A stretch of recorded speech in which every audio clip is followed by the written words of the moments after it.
Ladies and gentlemen, welcome back to Crossing Borders. I'm Mike Ginn. That's the Extreme One, Alex Soto, back from LUX Fight League 27. We'll talk all about that, give our reactions. A lot happened at LUX 27. They got a lot coming up, so we'll talk all about that with Alex. Of course, head over to FightersFirst.shop, get the collection, get the Crossing Borders, get the Extremo collection. Hell, just support the brand. Let our apparel be a part of your story. Alex, how you feeling, buddy? Hey, feeling great. And LUX 27 also had the debut of the beard, man. I got the beard out there this time. Your wife didn't make you shave it this time, huh? Yeah, I thought the producers were like, hey, you got to shave that thing. Wow, you finally look like a Mexican. There you go, man. Now I fit in. Yeah, you actually have too much hair. You got to have like that grizzle, like 5 o'clock. Yeah. Like that little bit of that shadow of I haven't been around a razor in 3 weeks because I'm ready to fight type look. You know, the reason I had it is, I told I convinced my wife it's because, hey, honey, listen, I'm starting to get some white hair, so, now is the only time I can say I had a black beard. But now, this is it. And you start going salt and pepper look. I got a few more years. That's it, man. I don't. If my beard fully shaves in, half of it looks blonde because it's starting to get gray and stuff. Oh, my God. Oh, damn. I just shaved it not too long ago, and now my wife's like, who are you, stranger? I promise this episode will last longer than the main event of LUX Fight League 27. We will talk about that in a second. We do have a lot of exciting stuff coming up today. That was a hell of a fight card, Alex. You like that? From beginning to end, we saw Uriel Cossio kind of redeem himself. We saw a few really good fights on the main card. And then Alessandro Costa came in and reminded everybody why he is the man in the flyweight division at LUX Fight League 27. Let's jump right into that main event. Not much to talk about, but we will talk about it. We'll talk about what's happened, what's next, what could happen. But Alessandro Costa, of course, coming off his Dana White Contender Series performance, he got a win. Wasn't super impressive, but he did get a win. That's, most important thing, right? Didn't get a sign, though. Comes back to LUX Fight League. We were supposed to have an interim title fight in the middle. Didn't happen because of weight issues. Costa comes in and defends against Carlos Gomez. Caraju. We kind of said last week we didn't really see what kind of challenge Carlos could present. We thought maybe this is kind of like a fill-in because we're still trying to figure out the rest of the division fight scene, and Costa just wants to be active, right? He hasn't fought since the summer. Let's get back in there. Alex, is that exactly what we got? Yeah, we exactly as we predicted, man. Boy, but I wasn't expecting it to be such a murder in the cage, man. It was interesting because it was 12 seconds. That's got to be a record for LUX, maybe. It is. And do you know what the number 2 is? What the previous record was? What was it? And I'll give you a hint. It happened at LUX Challenge 13. That doesn't help me. There's been 28 events or 27 events. 27, about to be 28 next month. Yeah. Babyface Patron against El Pollo Cossio, 25 seconds. 25, that's right. That was the previous record. That was an armbar. I remember it was a flying armbar or something crazy. Yeah, there was a couple 27 seconds ones and then a 30-second one. That's the top 5. But this was by far the fastest. If you blinked, you missed it. And in fact, you guys couldn't even get out the full intro as you were talking. The fight was over. It was gnarly, man. It was rough. But you know what? Costa made a big statement afterwards, man. Because let me tell you, if there's one thing that LUX is not missing or is not lagging in, is 125-pound contenders. Right? That's the one thing that that LUX Fight League is heavy on. 125ers, 135ers, heck, even 145ers. Those are packed, man. And the fact that nobody stood up, nobody said, yeah, I'll take Alessandro Costa. I'll fight him. He's going through them all. On a full training camp. Nobody wanted to fight that dude. And he called it out, man. So all the haters that are saying, hey, Alessandro Costa only wants to fight easy fights and this and that. It's all bullshit, man. And you could tell because in the fight, afterwards, after he brutally knocked him out, he turns around and says, anybody, anytime, anywhere, where are you guys? Where are the 125ers? Nobody wanted to step in this fight. and he thanked Gomez for taking the fight, and being the first guy from Paraguay. But look, the last two losses Costa's had, you have to go all the way back to 2018. He lost to Hernandez Flores, who is no longer a contender because since that fight, he lost 3 in a row. That was in Combate.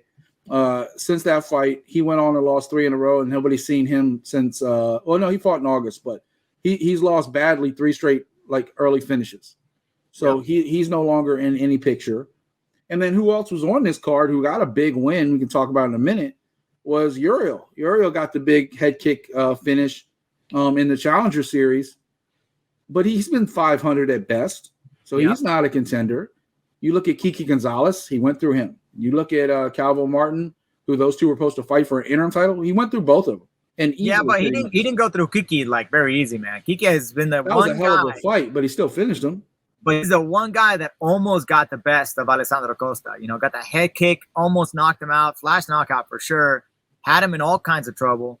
That's a fight that just needs to happen, man. I would love to see that fight again, man. I'd love to see Kiki go out there and do a great performance, just as good as the last one. But yeah, man, who else do we have at 125 pounds? Yeah, I mean, you talk about how deep the division is. I mean, honestly, that's the fight that made me fall in love with Kiki Gonzalez. No background, no back down. He just went straight forward, right? I love Kiki Gonzalez that night. I thought I was looking forward to him and Calvin Martin in the interim title. I thought it was going to be Kiki's chance to shine and take a title. But then other things came up, and most later the weight cut. The only other name I can actually think of, and nobody's really talking about it, is Diego Ortiz. Yeah. Now, Diego, he already went the distance with Costa. He's one of the few people not to get finished, him and Solorenzo. And that was, a couple years ago, 3 years ago now. And he's on a 2-fight winning streak. That name would make much more sense. He last fought at LUX 24 where he had a quick finish against Serta. That's a guy that's kind of redeemed himself, might deserve another chance. Yeah, he's one of the few people he hasn't finished. That's a tough one, man. And yeah, you're right. And Alessandro Costa, we have to go back all the way to LUX 7 when I first got introduced to Alessandro Costa when they had fought already in the past. Mm-hmm. And so, it was a decision win, but it was before, we knew who Alessandro Costa really was. It was just the beginning there for him. And really, they've both gone different paths in the game. Yeah. But yeah, I mean, that would be another, arguably another guy that can come in and can compete for that, man. And a veteran, veteran that knows what he's doing. And then you got to remember Jorge Calvo too, man. He didn't take that fight against Kike, but he was the guy that was ready to go. He was the guy that was 125 pounds right on the dot when it came to the scale. Kike missed weight. It doesn't take the fight because Kike comes in 3 or 4 pounds overweight. And, but Costa already finished him in the first round. He did. Yeah, that's true. That was the fight before Kike. He dominated him, ground and pound first round. He got him out quick. That was a fast one because he got him with a body shot, man. So, man, when you look at people that deserve rematches, it's really hard. And we talk about this on Art of MMA all the time in the UFC. Do you give Stipe a rematch against Ngannou because of the way he got finished last time? But then his resume says he's been a champion so long, maybe he deserves it. And it's always the last memory the promoters have in their mind of the last time they saw this guy fight. And if the last time you saw him fight him, it was ground and pound and a dominating win for the champ. They're not going to line up unless he gets that. If he goes out and beats Kiki, they rematch sometime in December, hopefully. If they sometime soon get that fight, and they go out and Martin goes out and dominates Kiki, give him another shot. But I think it's really Kiki Gonzalez or somebody that just hung with him from the past, because I just don't see anybody else lined up. Man, it's nuts, man. It's crazy. I mean, we've talked about Lazy Boy going down a weight class, but we haven't seen it yet. And I don't know if Lazy Boy would. I don't know if I would recommend Lazy Boy to drop to 125. I don't think he's I think he's a big kid for 125, man. At 135, he's a monster, man, in there. And we never really know until you see those weight cuts, right? Because I get to 135 easy. I could probably do 125. Well, until you try to do it, because that's an extra 10 pounds. That's a lot for grown men. I tried doing it. I was like, maybe I can go drop to 120. My coach had said, let's go to 125. And I was like, I don't know, man. Let's fuck that, man. 125, dude, that is not something that is very very easy to do if you're 5'8" and trying to cut down that much, man. It's crazy. And also, Lazy Boy's super young, so he's still growing. Yeah, like he's going to get bigger. Like he probably has a better chance of going to featherweight eventually than going down to 25. Yeah, and he's one of the guys that I love to see again and fighting soon. And we'll be I think we'll be seeing him on the next fight card actually. With the ladies dominating the next fight card. What is that? November 18th. Yeah, Monterrey, man, that's coming right up, dude. I'm super excited about that one, man. Oh, did he change his nickname? Is it now Nino Azteca? And Nino Azteca? Maybe. I don't know. I didn't hear about There's a Luis Rodriguez on the card at 125 against Emilio Cuellar. So maybe that might be the same one. But I don't know. The way some people change their nicknames all the time, you don't really know until you see it. But that card's actually looking stacked with the return of Diego Lopez and the ladies up top. But dude, let's go ahead and keep talking about this card. Obviously, Alessandro Costa. We'll see what's next for him. Carlos Gomez never really had a chance. Came in, got dominated. We kind of said the same thing about Edgar Delgado, right? Like him going against Walter Reyes. Walter Reyes didn't have quite the resume on that level of competition. It was his first LUX Fight League fight. He'd fought in UWC and some other places. Yeah. Came in. Delgado got the armbar in the first round. What happened in that one? Yeah, it was the same thing. You know, Delgado's been one of those fighters that has been just right at the cusp with everybody at the high level at LUX. Just there, just hasn't been able to get that W, you know. So this was a big win for him, and I think he moves up a little bit here in this division, especially being able to secure that armbar, finishing that fight, and just really it was a one-sided beatdown, dude, from Delgado, man. It was fun. He's another dude that's in a tough position too, because he just lost to the champ.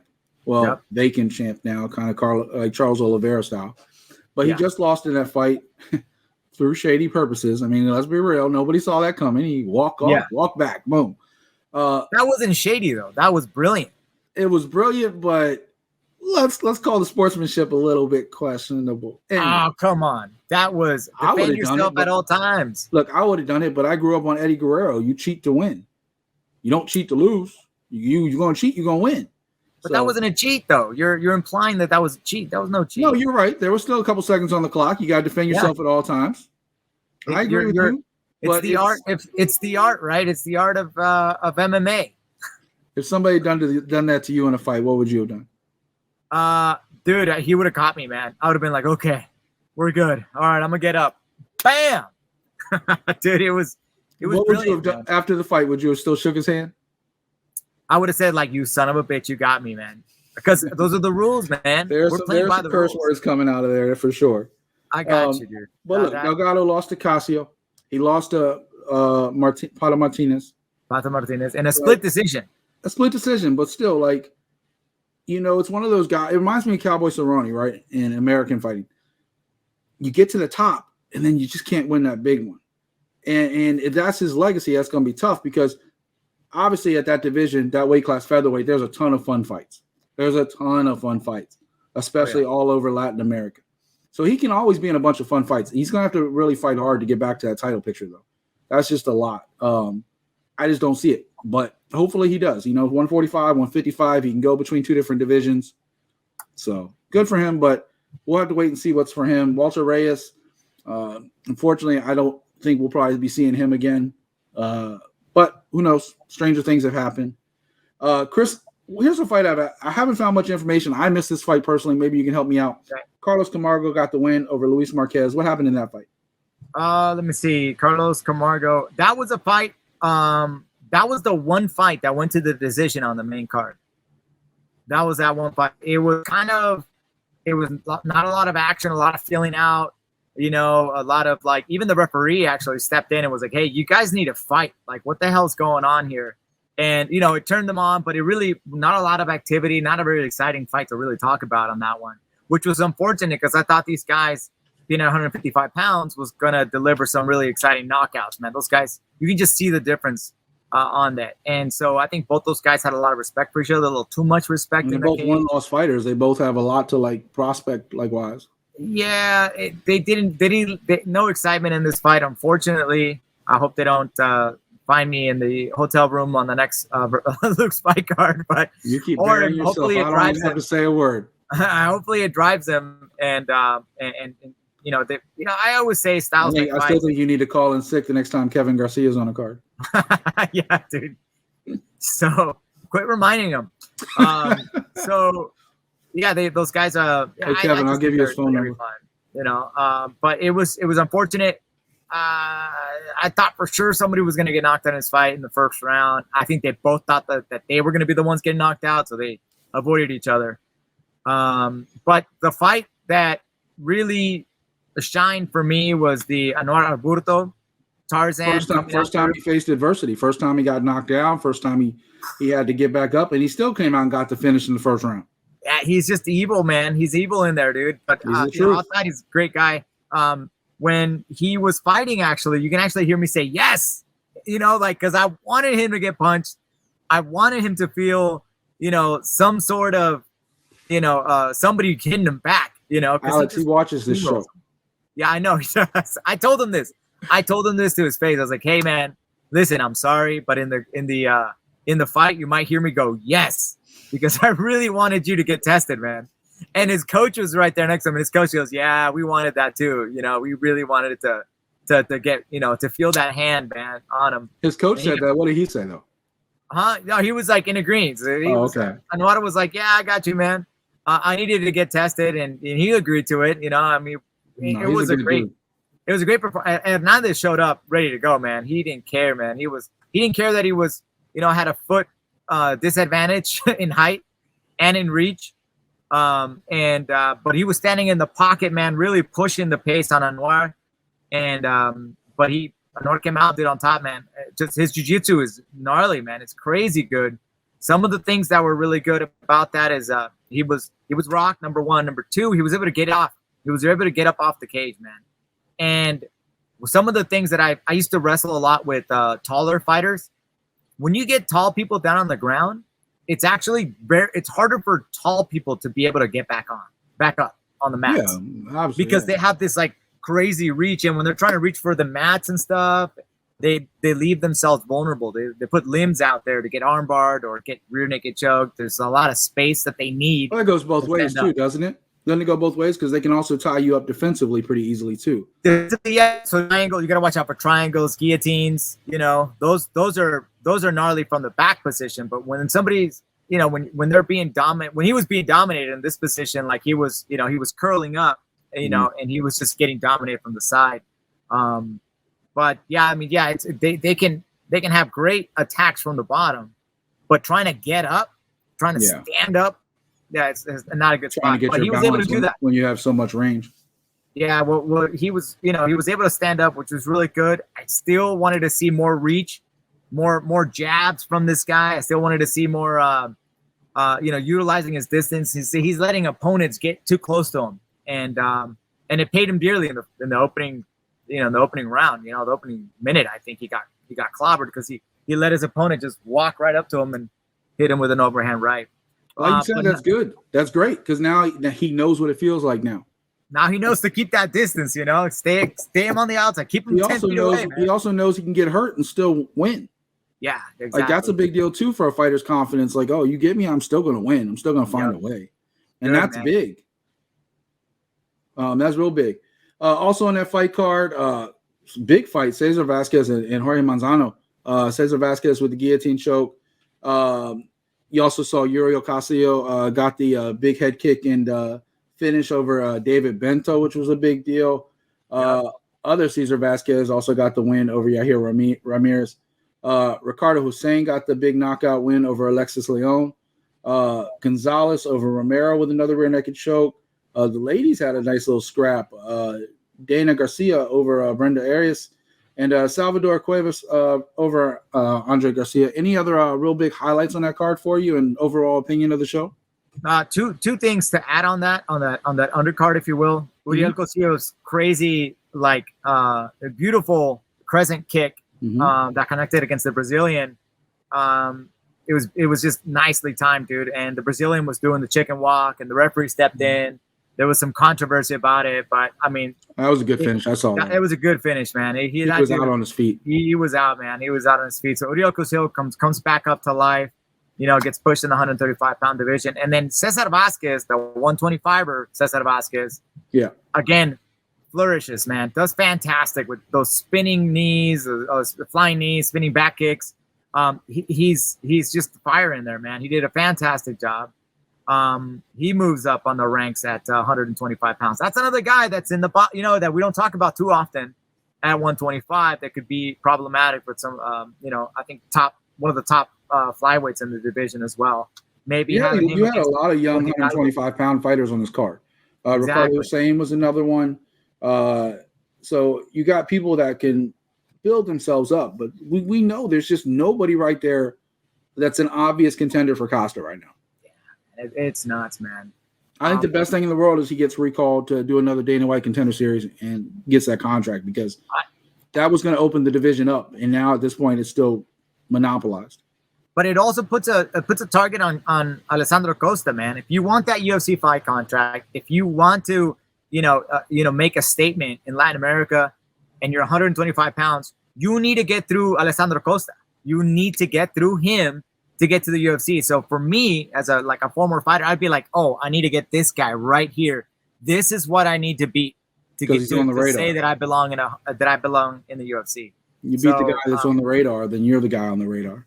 Exactly, man. So now there's a big target on that kid, and that's the one you need to get to, man. If you're 125 pounds and you want to get in the UFC and those are your dreams, you need to be figuring out how you're going to beat Alessandro Costa. Yeah. Good luck. Good luck, because this guy he's on top of his game. And like I said, he had his worst night on Dana White's Contender Series, and he still won the fight. Yeah. Like, say what you want about him, he still won. Like, he still beat Martinetti. It was a split decision, but I don't think it was really that questionable. He beat him. And Martinetti was at the time an undefeated fighter. So a tough kid. Yep. Get the win, at least at some point you probably get called back, right? You would think. There's been a number of guys that went one season, didn't get the contract, came back the next season and got the contract. Some people like Bo Nickel did it twice in one season. But whatever the case, Dana's going to have his favorites. Look, he gave 3 fighters this season a shot from LUX Fight League. And King Eric Silva got the deal, right? He came in, had the most impressive performance. Obviously, things didn't go Bam Bam's way. He got caught and knocked out. I'll be interested to see when he pops back up in LUX Fight League soon. He's another guy they just have a hard time finding people to fight. Yeah. You talk about, Tarzan, Alberto, like same thing. Like, you don't see too many people 170 pounds, 185 pounds fighting. So they have a hard time finding real competition for these guys. They got to bring – like, I remember Bam Bam's couple of his last opponents have been like people that fought in like Asia and people that fought like in different places around the world, because you got to find people somewhere. That's the tough part, man. It's going to be tough. And that's going to be a tough job for Henry Briones, who's the matchmaker. And hopefully he's able to come up with some – he always manages to bring up some of the guys, some fighters, man. And it's kind of crazy where he's finding these guys in these crevices around Latin America. But well, I mean, Henry has such a history in the business that he knows people, obviously not just in Latin America. He knows people, American fighters. He knows, obviously, Asian fighters and stuff like that. So, look, Henry's never going to have a shortage of numbers he can call. Like, we know he will find people that he can call. Alex, your next event is coming up not too far away, November 18th, in just about 3 weeks. Jeez. You're going to be down in Monterrey where you're Cricket Tacos. Oh, no, that was Mexico City. That was Mexico City, yeah. Monterrey is... I'm sure they got some down there, too. I'm sure you can find them. It's the beef. They're known for their beef over there, apparently. I haven't had it yet. I haven't had, like, the real good, sizzling beef cuts there. Well, I will let you know. I will now. I will let you know you're going to need a bodyguard for that card. Oh, okay. Because Kevin Garcia is on that card against Mauricio Nieves. Dude, I love Kevin Garcia. What are you doing here? I'm going to give him your phone number. Y'all can hammer it out.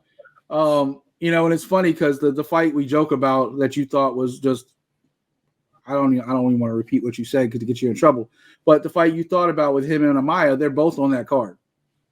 Oh, really? Okay. Obviously fighting different people, but they are both on that main card, along with Luis Rodriguez and Emilio Cuellar and Ricardo Areola and Alvarez. You got Diego Lopez making his return against Angel Rodriguez.